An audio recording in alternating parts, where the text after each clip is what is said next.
what you feed your brain, feed your body. Mm-hmm. And how you can control cellular regeneration, Mm-hmm. how you can control keeping your mind sharp, because we know that Alzheimer's is a huge factor in aging. I am discovering that what you feed your mind, feeds your body. Keeping the neural pathways in your brain firing and firing effectively. They're starting to show studies with meditation and Alzheimer's that are showing that if you meditate, it reactivates those firing mechanisms within the brain. It helps keep your brain more active. It keeps your brain cognitive longer. Sure.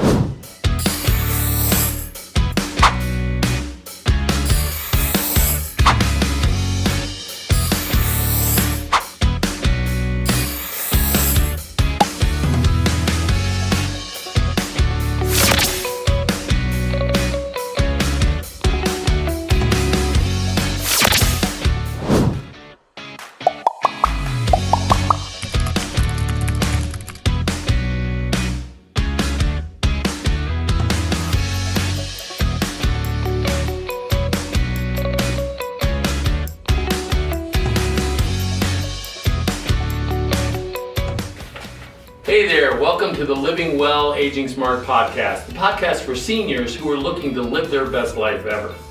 Looking to live their life with purpose, with passion, and most of all, with a little bit of humor. Here's the thing. I'm Mitchell Schwartz, broker salesman 19845 with Keller Williams Marketplace. I'm a senior real estate specialist as well as a certified senior advisor. And my goal here is to help you live your best life. I'm very passionate about the senior well-being, from housing to health to scams to, more importantly, safety and staying connected with one another. You see, every week we're going to explore topics, things that matter most to seniors just like you and I. Aging in place, maybe actual transitions and navigating that process, protecting your legacy, and yes, occasionally we'll talk about real estate, right? Because I want you to be prepared for when the time is right. And here's the thing, it's not about sales. For me, this is all about stories, insights, and solutions that you can use by bringing the very professionals who can answer the questions for you. Make sure you get the best information and make the best decisions for you. Now, they care about the community just like I do. So before we go to any longer, why don't we just dive right in. Heather Potter, the lady who is going to help people understand about meditation and the value to our bodies and our minds about the meditation. But before we get started, I'm going to ask you to do me a big favor, because I've met you several times, we've talked, that's why I invited here, because I feel you bring a great deal of value to people that are out there, especially if they pay attention, right? I know some people like meditation hokey pokey, yeah, BS, because it's been going on for thousands of years, right? And not just in a religious sense, in a true who you are as a human sense, right? But I'd like people to know a little bit about you, like a Reader's Digest of where you grew up maybe, what brought you to Vegas, maybe what you did before this, and then what drives you to do what you do. Can you do that for me? Wow, okay. It's a lot, right? It is, it's a loaded question. Oh yeah, right? It's totally loaded question. So I'm Canadian. I was born in Winnipeg, Manitoba. Oh, I was raised. Good fishing up that way. Love it. I know. We used to summer in on Lake Manitoba. My parents had property. I used to own a house at the Lake of the Woods, a cabin up at the Lake of the Woods. So real close it's there. Beautiful. Right? That's in there. Ontario. Yes. It actually straddles Ontario. It's right on the border. Yeah, exactly, yeah. And my cabin was actually in Minnesota, but I had to drive from Minnesota to Canada, back into Minnesota again, and then take a boat over to the island. It was cool, but I love that area. So you already won me over by saying that. Well, super connection, because you know the area, you know Canada, absolutely love it. So raised in Vancouver, whole lifetime, complete lifetime. I got into alternative health and wellness when my son was 5. He was diagnosed, so we're talking 45 years ago. Oh my goodness. My son was diagnosed with ADHD, and back then the only solution for that was pills. Ritalin. Yeah. And of course, no internet back then. Sure. I went to the library and I did some research, and I went back to my doctor and I said, I can't do this. I cannot make this kind of long-term effect decision for my 5-year-old. There Right. has to be an alternative. Has to. And she said, well, the University of British Columbia happens to be doing a study on this new condition, ADHD. And It was only new because they finally put a label on it. right. Oh my God, yeah. Because I remember back when my sister was diagnosed, and it's really funny because I didn't actually get officially diagnosed until I was in my 30s. Dude, And I really? dealt with it. I'm also dyslexic. So add the two together, plus the HD part, because I have super high energy, otherwise known as hyperactivity disorder. Yep. So you go and you learn all about this stuff, right? I did, well, and what was super interesting was the University of British Columbia was doing studies back then. So this is like 84, 85, something like that. And it was food, right? So it was changing the diet, changing the food, what was coming into the body, and we'll get to the significance of that in a couple of minutes. And then behavior modification. So what you feed your mind, feed your body. My age, as soon as I left high school, I started hanging out with college people, and Right. that whole how meditation was perceived back in the 60s. So I kind of got into that, did meditation for a while, that fell apart. I met and married my deceased husband, and we'll talk about that in a second. I met him in 2000 after I divorced my first husband. He lived in California, I lived in British Columbia. We met online when online was like in its infancy. Yeah, before all kinds of stalkers got on there, right? Yeah, right. Oh, but That's a whole different topic for a whole other show. Exactly, totally, completely. But so when my husband was diagnosed with cancer, my holistic recipe book, mentality, whatever you want to call that, kicked in. And so in the course of my husband's cancer treatment, I used alternative medicine. We looked at diet, we looked at eliminating things and removing processed foods, and we stopped going out to restaurants. And then I started working with him on mindset, not knowing what I know now, Right. 4 years later. So my husband passed away in 2021. I'm sorry to hear And that. thank you. Stinks. But it's not necessarily a bad thing, and that's a topic for another show. Right. This one is talking about meditation in seniors. So I had always meditated, and then I forgot. And so after my husband passed away, I don't remember how long, because timeline at my age is getting to be a thing. Yeah. Every night when I went to bed, I couldn't shut my brain off. I relived the last 2 weeks of his life over and over. Oh, wow. and God, over how dare again. you, only a horror story instead. Well, when you go through the what ifs and did I do enough and what did I miss, and there's all of that, and then of course you replay the scene. What happens to your body when you do that is a physiological effect. Yeah. It affects the cells. Your brain thinks that it's not a memory. It is, you're reliving it. Your brain believes you're reliving it, and so you relive the emotion. Your brain doesn't know the difference. It doesn't. It can't tell the difference. That's why when people wake up from a nightmare, they are scared half out of their wits, simply because their brain believes it to be true. Yes, 100%. Yeah. So a good friend of mine turned me on to the Jorge Silva meditation method, and that worked. And what I adopted was very rudimentary as far as the meditation goes.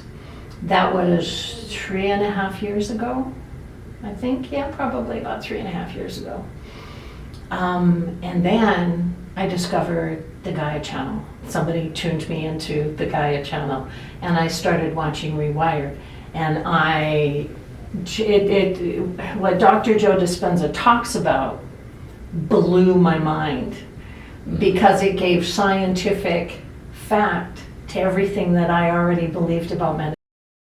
So I've totally embraced that philosophy. It's fantastic. Thank you. That's a big awakening, because we all hear things, right? We read, we hear, and then when we finally, because we are a collection of all of that, right? That's our perceived reality is all those things together. And then when you actually can get some basis in fact to validate that, it takes it from your reticular activator, which is the Google that we have in our brains, and actually validates it. So now you can say with confidence, because of the other supporting documents or studies or what have you, this is real. So now you're in this thing, right? You've learned the method that you embraced in practice and coach other people to, and you've actually now, developed your life around that. Yes. It has become almost a mission, but it's not just doing the meditation classes. It is helping people understand the effect that what you feed your brain feeds your body, and how you can control cellular regeneration, how you can control keeping your mind sharp, because we know that Alzheimer's is a huge factor in aging. Yeah, and that's just one piece of the dementia puzzle. I mean, there's so many different other dementias that fall within that dementia umbrella. Alzheimer's is one of them. That was the next thing I was going to talk about. I was going to say, in addition to Alzheimer's, because Alzheimer's is the big media thing, we have onset dementia, and they're now categorizing it separate than Alzheimer's. So what I'm discovering, because this is a continual learning path, I am discovering that what you feed your mind feeds your body. Keeping the neural pathways in your brain firing and firing effectively. They're starting to show studies with meditation and Alzheimer's that are showing that if you meditate, it reactivates those firing mechanisms within the brain. It helps keep your brain more active. It keeps your brain cognitive longer. Sure. Well, then the other cool thing is, a lot of people don't understand, is that you can actually rewire how the chemicals flow within your brain by being on purpose about it, right? And, yes. And so a lot of times when people are struggling with certain issues, whether it's a mental issue or a health issue, it's because they've allowed through habit that their brain would be wired one way, because they get rewarded for certain behaviors. That's the dopamine that shows up that rewards the negativity. And we all know the person who is all about the drama all the time. And what we don't understand is when we say, well, you're addicted to drama, that's really true. Because they're addicted to the dopamine that their brain gets fed by virtue of contributing to the drama. And people don't know you can fix that simply by rewiring the way you think. Calming your body down. Exactly, and I get excited about it. Because I think mindset is probably 85 to 90% of everything in our world is our mindsets. And we can't always control what comes out of our brain, the first thought. We can control what comes out of here, right? So when things come into our brain, we have to process it, and if we've been within ourselves well enough, we can step back. Like some of these people today are saying horrible things on the internet about all kinds of stuff, right? And it pains me, because what I feel bad for the memory of this people that they're talking about, but I also feel bad for the fact that those people have not understood enough about themselves that's inappropriate. They haven't learned that. So now you're moving into this zone. And by the way, I personally have had cancer twice, and I will tell you, the 2 times that I had it, the first time especially, the doctor said the reason why I survived, because the chemo about killed me, was because of my brain. Yes. She said you're positive, your mindset, the way you believe, the way you act, the way you talk to yourself is the only reason why I didn't kill you. And so I believe it to be true. Wholeheartedly agree. They gave my husband 6 months, and I love you, Howie. Yeah. Oh, yeah, here it comes. He insisted on conventional treatment, so he wanted to go through chemo because he believed at that time that that would help. Well, you know, doctors say it's not going to do anything for you if you don't. You're signing your death knell right now if you don't. I have a story that counteracts that one. And I'll share it if you want, Sure. or we can do it another time. No. So, 30 years ago, one of my son's best friends, they diagnosed him with a form of cancer. This is a young man in Canada. They diagnosed him with cancer and they said, you have 6 months. If you take chemo, we can maybe make it last a little longer. And he said, I can't say the word in public, but you know, like, F no. yeah, exactly. He did, I guess because I'm assuming that my son had had conversations with him about my son's ADHD treatment Right. and what we had done, and that's what this young man did. He stopped eating processed food, he went back to eating whole and natural foods, he started meditating. Uh-huh. Last I heard, he is a renowned sculptor on Vancouver Island in British Columbia. So this was 30 years ago, given 6 months to live, and because he had changed the way he did things Yes. through physicality, what he consumed, and his mindset, what he consumed and produced, he was able to he's still around. Still Absolutely. alive and flourishing. Yes. Yeah, that's fantastic. I know. That's a great story. It's That's a wonderful great story. I have thousands of those. I bet you do. Yeah. It's super interesting when I get to work with people and help them work through, again, mind, body, soul. And I know that has become like a buzz term, but the reality is what you feed your mind, it feeds the cells in your body, and that also feeds your soul. Yeah. So I don't know if you know, but one of my specialties, Okay. niche markets, however you want to put it. I'm an end of life doula. Doula. Yep. And so I when I work with aging out patients or cancer patients, I use meditation, I use hypnotherapy to help them come to terms with where they are in their lifespan. I mean, we all know we're going to die. There's nothing you can do about that. Yeah, half of me should be saying I should start that end-of-life doula now because it could happen anytime in the next 15 to 20 years, you know. Absolutely. So I sat down yesterday, I had another interview with somebody for another purpose who's also an end-of-life doula. I'm actually considering bringing 2 or 3 of you guys together in a room and talking about those experiences to share with people who might be in a place where it would be beneficial for their family member to start that process. Because I mean, so many seniors out there are left alone. They're afraid. As baby boomers are aging out. Yeah, that's for sure. We right? are. That's for But sure. I know we wanted to talk about taking meditation and how it can work with our senior community so that they can live happier and healthier lives. 100%. That's one of the things, one of the areas that I really would love to focus. One, because I'm aging and people look at me and they go, you are not as old as you say you are. But part of that is mindset. Oh, it's mostly mindset. There are a couple of things. I know you talked about social media and all that kind of stuff. When I work with somebody, I tell them, step number 1, stop that. Yeah. No more social media, no more negative press. Stop watching the news, stop listening to the news.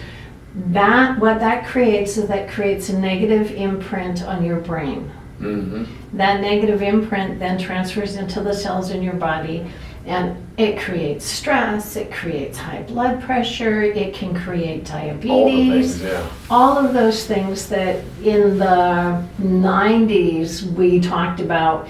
The number 1 killer, of course, is stress. Well, now, and then they started looking at the physiological effects of stress on the body.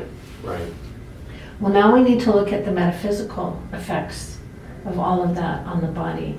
And meditation is an amazing tool. It's not quick fix. Yeah.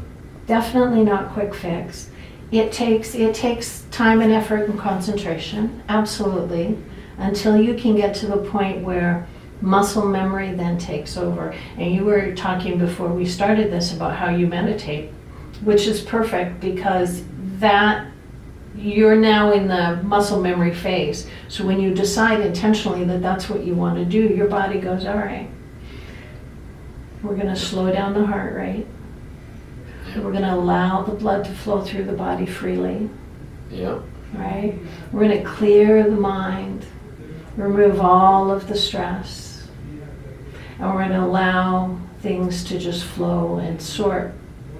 And what happens on a physiological level is that your subconscious then takes over. And I'm not talking about you fall asleep and you start dreaming. I'm talking about the veil between the conscious brain and the subconscious brain then begins to open. And while you're still conscious, and if you really want to know about this stuff, look into what Dr. Joe Dispenza talks about. He talks about walking meditation, which is a super cool tool. And so from a physiological point of view, that's kind of sort of what I'm talking about. Right. It's allowing your subconscious brain to sift through some of the things that you need to sift through and work through some of the things that you work through so that your body can maintain that, love this word, homeostasis. Yeah. Which is where we really want to be. The nice thing about being a senior and being retired and all of that kind of stuff is that your brain almost feels like this is now the time where I can really focus on this kind of stuff. Right. You know, the kids are grown, the grandkids are done, we're, you know, all of that Yeah, kind of you're stuff. you can live your life for you at this point. You finally decided that that's acceptable, which is kind of the wrong time to do it. You should be doing it when you're younger. Not saying should be selfish and narcissistic by any stretch, but I do feel that, and having read the book, what was it, the top 5 regrets of the dying. They talk about things that people don't do. That's what they regret. People regret the things that they don't do, not the things that they do. And so this falls right into that kind of category with me. It's a mindset thing. Don't live your life for other people, you know. And if you choose to do something, do things to make yourself happy and proud while making other people happy and proud. But don't subject yourself to negativity just for the sake of saving others, right? It's not that good. So let's talk maybe a couple of topics, because literally obviously I talk to people who have a loved one who passed.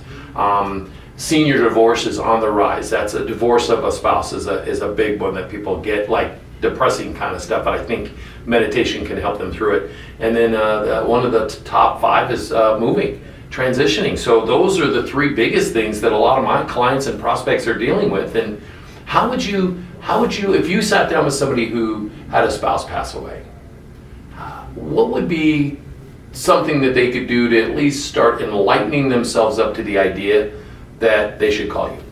Because I think what people don't know is that meditation is not, like you said, one and done. Meditation, for all forms, takes practice. Because you're not going to sit down and clear your head the very first time. You're not likely going to clear your head the 20th time. It's going to take consistent, ongoing practice, and you'll get started. If you get a minute of clarity the first time you do it, that is a blessing, and you should take that and build on it and work to get to 2, right? So what should somebody be considering? They run into, say, a situation where their spouse passes away. Aside from maybe some grief counseling and coaching, maybe what could they do? And why? How could that translate to they should probably call you? If they're not sleeping, right, they need to call me. Yeah. Because, again, from a physiological point of view, sleep is when the cells in your body repair and heal themselves. Yeah. So and I'm speaking from experience because I already shared that story, but if somebody is not sleeping, because when a spouse passes away, there's a lot of things that happen. Right. If you don't have a will or a trust in place, and here's my end of life doula hat coming on.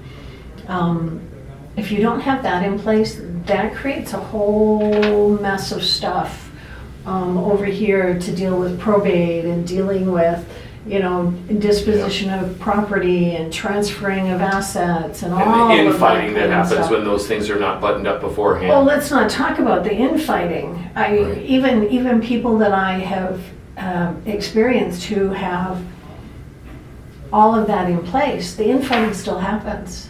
Yeah. I met some amazing people who had family members take advantage of them after a parent passed away, after their spouse passed away. Yep. It's just crazy and insane. And the poor widow or widower is just not knowing, not feeling, not understanding, like, somebody help me. Well, yeah. Oh, and that's part of the reason why at that point, like, I'll get calls from people who'll say, oh, my spouse passed away and I want to sell the house. And I'm like, well, tell me a little bit more. Well, when did your spouse pass away? And they're like, oh, about a month ago. And I'm like, Too soon. Way too soon. Said, I'm happy to sit down with you with pad of paper. Let's talk about resources that you have to improve your life.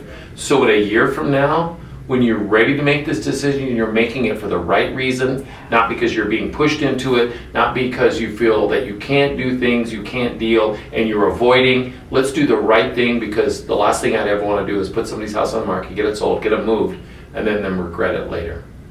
And that has happened. I'm sure. Yeah. Sure it does. And it would just kill me to know that that's the case. So I talk to people all the time, and I'm like, this is not the appropriate time for you to sell. I love that you talk about seniors are one of your target markets. No, it is the only market. It's your only market. That's all I do. Oh, I love that even more. That's all I do. Because seniors are a group of people who, in a lot of ways, are just kind of pushed to the side. Right, too often. Way too often. And of course, most of us now are baby boomers. Right. And we grew up with a completely different mindset from even my parents' Right. age. Completely different mindset.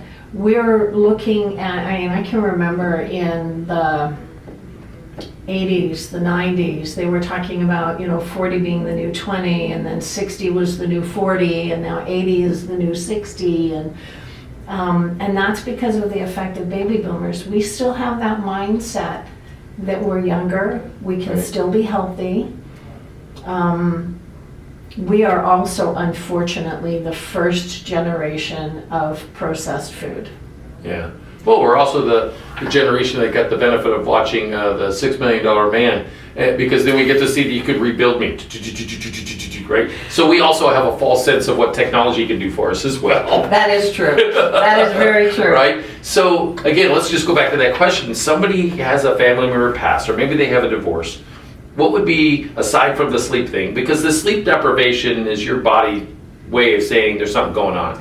And we all know that while we feel like we're in a state of non-activity, there's a great deal of activity that's happening within us. Yes. And so that's what makes sleep so important, because your body has to do those things so intently, it can't allow you to do something other than that, because let's just be clear, the whole thing where people say that I multitask, your body knows that you can't, and so it doesn't allow you. Multitasking is a myth anyways, right? When you're multitasking, you're doing more than one thing poorly. So it's better to just do the one thing, and your body knows that. That's why it puts you to sleep. So aside from the sleep thing, and they see that, what would be something that you could give, maybe like an immediate remedy? So they say, okay, I'm gonna give Heather a call, and before I meet with her, I'm gonna start doing these things so I can be prepared. Just give me one thing that I think that at least when somebody leaves this video, they can say, I can start.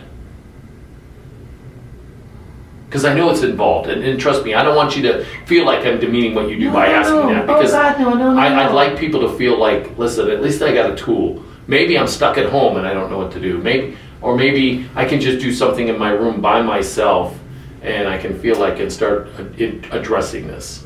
When I do seminars, webinars, and somebody asks me to come and speak, there are a couple of things that I give people as takeaways. And so I could probably share both of those with you. Oh, that would be great. The first one, how you breathe and when you breathe and all of that kind of stuff is all part of meditation. And I know we didn't really talk about that. So when I take on a client, first thing is I teach them how to breathe.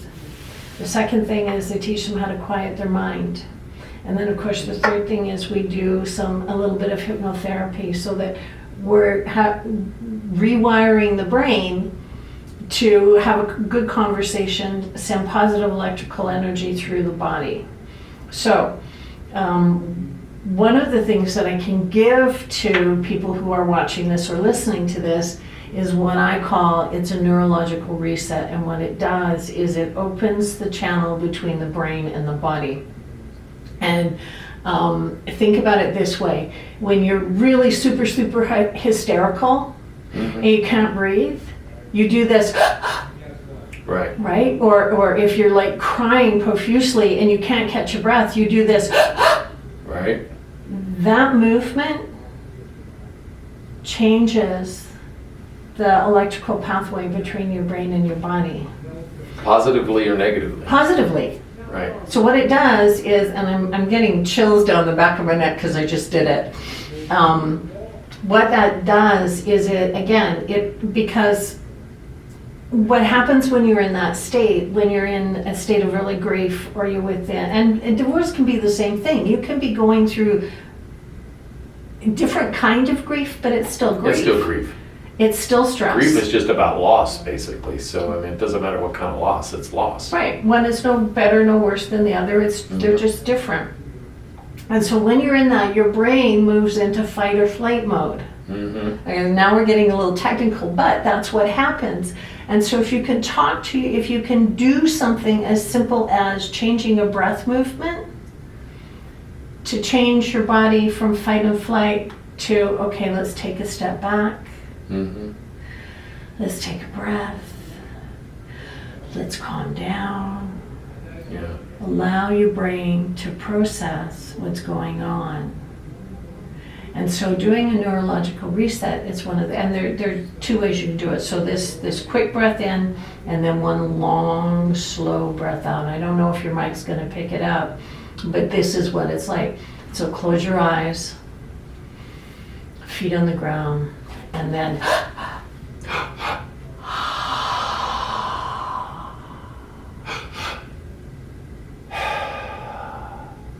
how did that make you feel? Like I'm going to start meditating thoroughly. Like, because, I mean, it's changing the pattern of the breath. It's telling my brain something different's coming. It's giving your brain a different signal. Yeah, very cool. And I do believe that breathing is a big part of it, right? I mean, that's the first thing. If you're going to start meditating at all, just practice that to start. Exactly. In with the good, out with the bad. Yes. And yes. do your best to expand your chest and really get through that. And then when you get that kind of pattern habit built, then work on the other pattern habits. Yeah. Meditative therapy, which is probably going to be a new buzzword that I'll create, but it really is. It's therapy through meditation. The other one, I love this one. This one is, this is again another one. So take your fingers, Interlock, yeah. interlock them, put them in the back of your head, lean back, look at 2 o'clock or 10 o'clock, depending on where you're at, Mm-hmm. and just hold that until you either blink, yawn, or take a deep breath. You move over. And then you come back to center. Mm-hmm. And then you go up to the opposite. So if you were at 10, you're going to be at 2, and you do the same thing. And you just hold that position. You don't think about anything. You just hold that position until you either blink, take a deep breath, or yawn. And it has the same effect. Very cool, very cool. You mentioned state a couple of minutes ago. I mean, Tony Robbins has made a living out of talking about people's state and where they're at in their world and how they can change their state. I mean, as a matter of fact, I've seen and been at Tony's events. Actually, Awaken the Giant is up on the bookshelf there, because I think that a state can change everything. And he goes through an audience and he presupposes the state before people get to him, and he literally can shake their hand, touch them, and it changes their state because of the way he set it up. So he's creating mass meditation in a very neuro-linguistic planning way that people don't even realize. And you could do that all for yourself. Yes. The interesting thing about Tony Robbins is really the godfather of, meditative state and changing. Him and Jim Rohn, right? I mean, Yeah. the two of them. Yeah. Yeah, I agree. I know Tony Robbins better because he has a little more media Well, he's more of our presence. contemporary as well, and Jim Rohn passed away years ago. But certainly, I love that this is not just a thing. No. So you gave us some steps, which are really great. The breathing thing, all of that. What other do you think people need to know about the meditative state that you can put yourself in, or the purposes of it, or what it could be used for? What else do the other people need to know about why this is important for them? It is incredibly important because you can reprogram the cells in your body. And I can't make any kind of claim, but if you want to, seriously, if you want to do more research into it, I highly recommend looking into what Dr. Joe Dispenza is doing, because he talks about that. He has studies where he has testimonials, people who have started on his program and the way he teaches meditation with chronic diseases and lupus. If I'm not mistaken, he's got a full-blown YouTube channel on this stuff. Yes, right? he does. I thought that's one of the things I subscribe to. He's also on the Gaia channel. So I'm a huge proponent of Rewired. Yeah. I started watching it 4 years ago. Mm-hmm. Because of what he talks about, and then of course got into his seminars and webinars and the classes that he teaches and all of that kind of stuff. I've added the hypnotherapy in with that as part of a tool, because again, I'm only going to touch on this really, really simple, but there have been conversations and studies and people have talked about what you tell your kids imprints on their brain. If you feed your kids great, wonderful stuff, you're amazing, you're smart, you're intelligent, those children grow up to believe that. Right. If you tell a child that they're stupid, or you can't do this, or you're a waste of time, or you're a waste of airspace, that's what they grow up believing. Yeah. So again, part of meditation, and here's the benefit, is if you are one of those people who grew up in a household where you were told you weren't good enough, you were told to shut up, you were told that you should be seen and not heard, because that's part of my generation, seen and not heard. Meditation can help you change that conversation in your brain. And that changes the cellular structure in your body. And that metaphysically can help your body heal. Now, I'm not saying this is the only practice. I believe that you should do yoga. I believe that you should walk. I believe that Tai Chi is this incredibly amazing way to control the movement in your body and the blood flow in your body and help the muscles support the skeletal structure and all of that. Realistically, it is a holistic practice to keep your body functioning the way that it was intended to. Yeah. And meditation is a piece of it. Well, and the sad part about it is people oftentimes say things not understanding the ramifications long term, especially for children. So I happen to know somebody who had a stepdaughter, and the stepdaughter was, in their mind, bossy. And I was witnessing, the stepdaughter was probably around 6 or 7, and she was kind of guiding her little sister. And the stepmom started calling her Miss Bossy Pants. And while that might sound cute, what she was doing is setting her up for the fact that she's bossy. And I said, we need to change that, because she's really a leader. What she needs to be taught is how to lead effectively, not to stop leading. Because we don't know, this person could be the president. Yes. This person could invent something that cures cancer. This person can do a lot of wonderful things. They just need to be encouraged to do so. And if you're just saying something you think is silly or goofy and you say it enough, they begin to believe it. We actually become what we obsess and think about the most. And it's, again, back to also, you mentioned about hanging out with college students when you were young, right? Yeah. Well, I also believe that you become the average of the 5 that you hang out with the most. God, I have been saying that for 20 years. You are the average of the 5 closest people to you. If you want to improve your average, hang out with better people. Yeah, I tell that to agents all the time in my coaching and business all the time. My mentor, Gary Keller, my other mentor, Diana Kokoska, they both have said this to me. My friend Ben Kinney has adopted that. I mean, the concepts are, if you keep feeding yourself the bad and the negative, you will become that. And you will attract more of that to your life, because the law of physics says like attracts like, right? So if you're negative and nasty and complaining, my friend Diana came up with the phrase, complaining equals garbage magnet. And all that really means is the more you complain about, the more you're going to receive that you got to complain about. So I believe in living in gratitude. That's a great energy. Yes. And in my meditation, I start with my breathing and work on the being grateful for being able to do that, and being grateful for the other things. And then eventually, once I say the gratitudes in my head unconsciously, then all of a sudden I start moving to a state of just empty.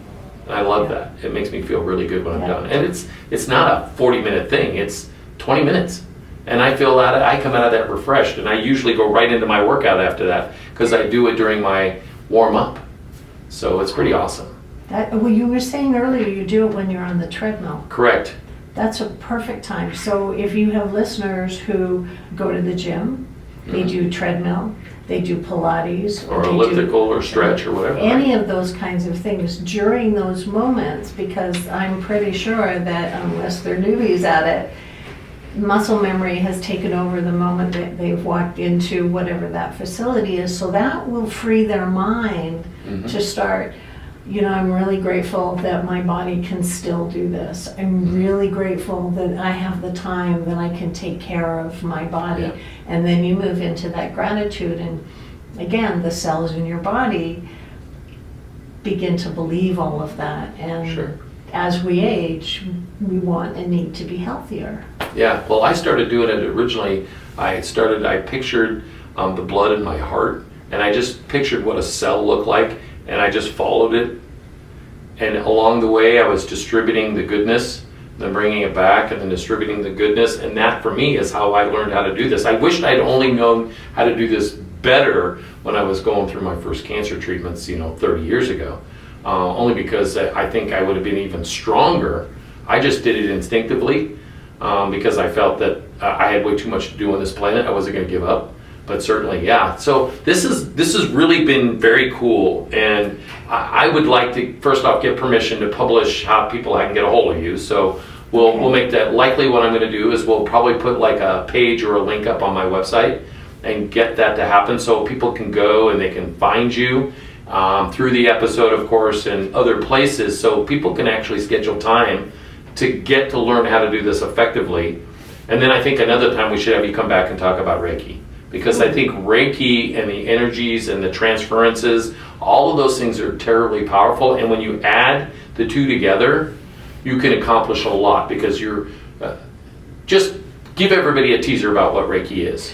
I know, but they don't, maybe. Okay, so our bodies are over 80% water.